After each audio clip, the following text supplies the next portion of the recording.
रहे हैं आप, मैं हूं आपके साथ प्रांशु राठौर। चर्चा आज करेंगे हमारे इस खास प्रोग्राम में उत्तर प्रदेश की अमेठी लोकसभा सीट के बारे में। 2024 में लोकसभा चुनाव संपन्न हो चुके हैं, नतीजे भी सामने आ चुके हैं। 4 जून को नतीजे सामने आए, देखा गया कि किस तरह से भारतीय जनता पार्टी एक बार फिर से सत्ता में अपनी सरकार बनाने में कामयाब हुई है, लेकिन इस बार बीजेपी को बहुमत तो हासिल नहीं हो पाया है। इस बीच देखा जा रहा है कि कांग्रेस भी जश्न मनाती हुई नजर आई है बाकी के सहयोगी दलों के साथ, क्योंकि कांग्रेस ने कहीं ना कहीं उन सीटों पर एक बार फिर से कब्जा कर लिया जिन सीटों पर वह पहले जीत हासिल करती हुई नजर आया करती थी, और वहीं दूसरी ही तरफ सीटों में बढ़ोतरी होती हुई भी नजर आई है। लेकिन इस बीच ये भी देखा जा रहा है कि कांग्रेस की मुश्किलें बढ़ भी सकती हैं। चर्चा आज करेंगे हमारे सहयोगी आशु के साथ। सबसे पहले आशु, आपका बहुत बहुत स्वागत है। जी धन्यवाद। जिस तरह से आशु आप भी जानती हैं कि 80 लोकसभा सीटों में से बीजेपी ने इस बार 34 सीटों पर जीत हासिल की।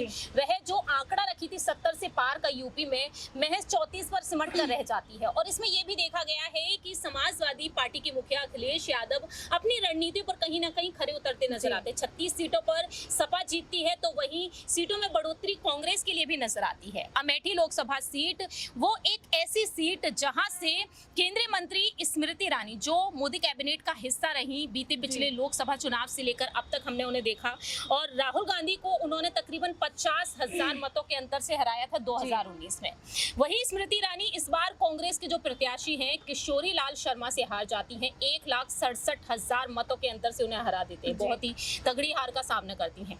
लेकिन अब यहाँ पर क्या मान लिया जाए कि अब स्मृति ईरानी एक बार फिर से तैयार होती हुई नजर आ सकती है, क्योंकि अमेठी में इस बार देखा जा रहा है KL शर्मा जो है उनके जो नामांकन पत्र रहा उसमें एक बड़ी चूक होती हुई नजर आ रही है। तो सबसे पहले दर्शकों को ये जानकारी देना चाहेंगे कि आखिरकार उनकी जो नॉमिनेशन हुआ था, नॉमिनेशन में आखिरकार गलती क्या नजर आई थी आशु? जी, जिस तरीके से सबसे पहले तो प्रांशी हम यहाँ पर ये बताना चाहेंगे, जो जनता इस वक्त देख रही है, हमें सुन रही है, अमेठी सीट को लेकर जो ये खास चर्चा चल रही है कि ये एक सोशल मीडिया से एक वायरल पोस्ट सामने आई है। दरअसल यहाँ पर किसी अधिकारी की तरफ से कोई कंफर्मेशन नहीं आई है। एक जो यहाँ पर नामांकन पत्र जो भरते हैं, जो एक एफिडेविट होता है, उसके एक वीडियो, एक जो यहाँ पर पेपर जो है वो आप देख सकते हैं कि आजकल ज़माना इतना ज़्यादा टेक्नोलॉजी के साथ भरा है, AI आ गया है, आप कुछ भी एडिट कर सकते हैं। आप जो चाहे किसी भी पेपर में कहीं भी एडिटिंग कर सकते हैं। तो जिस तरीके से बड़ी खबरें ये आ रही है कि एक सोशल मीडिया पर एक फ़ोटो वायरल हो गई है जिससे बताया जा रहा है कि ये किशोरी लाल शर्मा का नामांकन पत्र है, जिसमें गलती ये बताई जा रही है कि ये 18वीं लोकसभा का ये चुनाव थे, लेकिन उसमें 17वीं लिखा हुआ है। दरअसल यहाँ पर 17 वाली लोकसभा का एंड हुआ है, और ये जो 2024 में इलेक्शन हुए ये 18वीं लोकसभा के हैं। तो यही गलती उसमें दिखा रही है कि किशोरी लाल शर्मा का जो नामांकन पत्र है उसमें 17 लिखा हुआ है, 18 नहीं लिखा। जबकि जो दूसरे नेता हैं जिन्होंने अपने नामांकन पत्र भरे उस पर 18, क्योंकि होना भी 18 ही चाहिए था, 18वीं लोकसभा है। लेकिन एक बात प्रांशी यहाँ देखने वाली है कि ये नामांकन पत्र जो है किसी कॉलेज के एडमिशन का फॉर्म नहीं है कि आपने गलती कर ली, एडमिशन ले लिया, उसके बाद करेक्शन विंडो फिर से खुलेगी तो आप कर ले। ये चुनाव थे और इससे PM फेस मिलना था, तो कहीं ना कहीं DM और बाकी भी जो लोग थे वो बहुत ज़्यादा अलर्ट थे। तो इस तरह की गलती होना बिल्कुल भी लाजमी नहीं है। और मुझे लगता है कि जिस तरीके से ये सोशल मीडिया पे इस वक्त जो लागू है, देखा जाए तो पार्टीज के भी बहुत से कार्य करते हैं जिसमें कुछ खुराफाती भी होते हैं। हो सकता है कि वहाँ से ये पोस्ट निकल कर वायरल हो गई हो, असलियत ऐसी कुछ ना हो। तो ये एक वायरल पोस्ट है और इसकी सच्चाई अभी जो है इसकी जांच होनी भी बाकी है, क्योंकि अभी संज्ञान में केस ले लिया गया है कि फ़ोटो कहां से वायरल हुई, किसने अपने अकाउंट से जो है ये पोस्ट की है।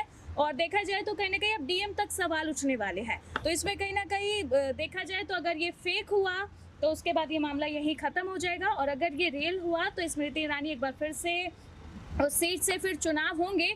ऑब्वियस सी बात है कि इतनी बड़ी गलती हुई है। 17वीं लोकसभा लिखा है, 18वीं के चुनाव थे। लेकिन देखा जाए तो जनता को तो ये इस बात से मतलब नहीं था ना कि कौन सी लोकसभा है। जनता ने तो किशोरी लाल शर्मा को चुन लिया है, तो अगर दोबारा भी होता है तो स्मृति ईरानी एक बार फिर से हार को चखने वाली है, क्योंकि जनता का मूड यहाँ कांग्रेस के साथ है, किशोरी लाल शर्मा के साथ है। प्रियंका गांधी वाड्रा जो उनके लिए रोड शो करती हुई दिखी थी, तो जनता उनके साथ है। तो अगर दोबारा भी होता है तो स्मृति ईरानी का हारना तय है।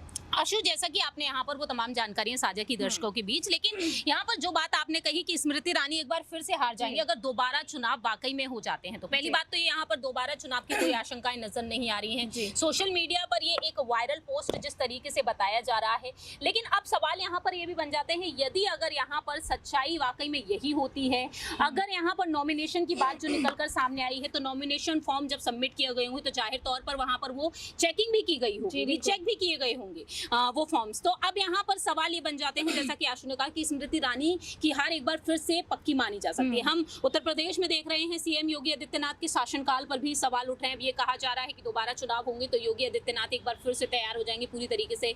अयोध्या जो राम नगरी है वहां पर भी बीजेपी की ने हार का सामना किया, और ऐसे में देखा जाए अमेठी सीट जो राहुल गांधी जिस पर कब्जा किए बैठे थे, वह जितनी बार यहाँ से चुनाव लड़े उसमें उन्होंने जीत हासिल की। 2019 में हार जाते हैं स्मृति ईरानी से, लेकिन यहाँ पर बात ये आ जाती है स्मृति ईरानी कहीं ना कहीं वोटों से जिस तरीके से उनके वोटों से वह जो पिछड़ती हुई नजर आई, कहीं ना कहीं कुछ ऐसे मुद्दे रहे हैं जिसके चलते स्मृति ईरानी ने हार का सामना किया। तो क्या यहाँ पर अगर दोबारा चुनाव होते हैं तो क्या बीजेपी यहाँ पर पूरे भरोसे के साथ स्मृति ईरानी को ही आगे करेगी या फिर किसी अन्य नेता को उतारना चाहिए, क्योंकि चेहरे तो इस बार बदले गए थे।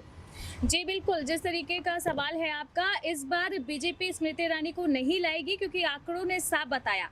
राहुल गांधी को 50,000 वोटों से हराए थे स्मृति ईरानी ने, लेकिन इस बार किशोरी लाल शर्मा ने उन्हें 3 टाइम्स अगर हम करें तो यानी कि 1.5 लाख से भी ऊपर वोट लेकर गए हैं, तो यानी कि जो 3 गुना यहाँ पर हार चुकाई है स्मृति ईरानी को। और बात करें हम कि किशोरी लाल शर्मा अकेले की जीत नहीं थी, आप चाहे रायबरेली की बात करें, वायनाड की बात करें, अमेठी की, प्रियंका गांधी वाड्रा साथ उतरी और मैदान जो हकीकत उन्होंने ज़मीनी हकीकत पर काम किया, जिस तरीके से उन्होंने प्रचार किया, तो कहीं ना कहीं ये जो ये वोट अगर होते भी हैं तो ये स्मृति ईरानी वर्सेस प्रियंका गांधी वाड्रा होगा, क्योंकि अमेठी की जनता ने प्रियंका गांधी को भी चुना, उन्हें पसंद किया, इसलिए उन्होंने किशोरी लाल शर्मा को उतारा, क्योंकि प्रियंका गांधी लगातार यही बोल रही थी कि ये हमारे भरोसेमंद है, आप इन्हें वोट दीजिए, आप इन्हें देंगे तो मैं समझूंगी कि आपने मुझे पसंद किया। तो जनता इसलिए भी अमेठी में किशोरी लाल शर्मा को पसंद करी है, क्योंकि प्रियंका गांधी वाड्रा और ये बहुत बड़ा चेहरा है। यहाँ तक कि उन्होंने ये भी कहा था कि अगर मैं बनारस या वाराणसी से खड़ी होती हूँ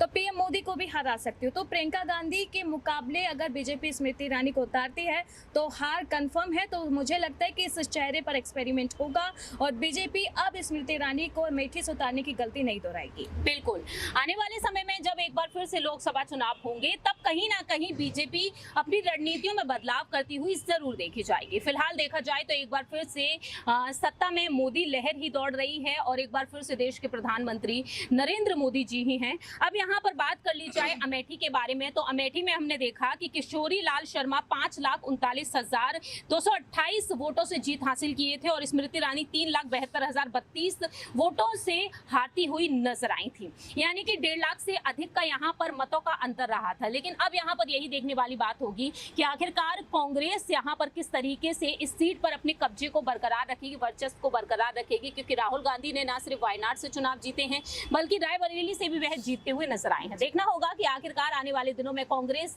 इस मजबूती को किस तरीके से आगे भी बरकरार रखती हुई नजर आई। बहुत बहुत शुक्रिया आशु इन तमाम सवालों का जवाब देने के लिए। फिलहाल हमारे इस खास प्रोग्राम में इतना ही। देश और दुनिया की तमाम खबरों के लिए आप देखते रहिए UIP न्यूज।